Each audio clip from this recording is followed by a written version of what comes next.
বসন্তের সকালে গ্রামের লোকেরা পিচ গাছের ছাল থেকে গন্ধ সংগ্রহ করে। এই গন্ধ তখন রিসোতা হয় যখন ছালকে হালকা আঘাত করা হয়।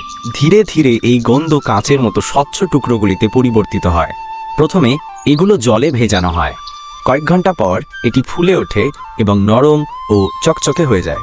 এরপর হাতের সাহায্যে একে পরিষ্কার করা হয়, ছাল ও ধুলো সরিয়ে নেওয়া হয়। এখন আসে পেঁপে। পেঁপের বীজ আলাদা করে ভাপে সেদ্ধ করা হয় এবং একই সাথে সাদা স্নোফ্লেক্সও যোগ করা হয়।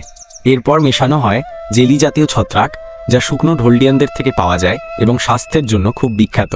সবকিছু নরম হয়ে গেলে পেঁপে ধীরে ধীরে মশলা মিশিয়ে মিষ্টি ও মোলায়েম পেস্টে পরিণত করা হয়। ভারতে পেঁচ গাছের গন্ধ বহু শতাব্দী ধরে পরিচিত। মনে করা হয় এর মধ্যে উদ্ভিজ্জ কোলাজেন আছে এবং এটি গরমের দিনে শরীরকে ঠান্ডা রাখতে পারে। সব উপকরণ মেশানোর পর আবারও ভাপে সেদ্ধ করা হয়। এভাবেই তৈরি হয় হালকা চিবানো ও মিষ্টি স্বাদের পিচ গন্ধের মিঠাই, যা গরমের মৌসুমের জন্য একদম উপযুক্ত।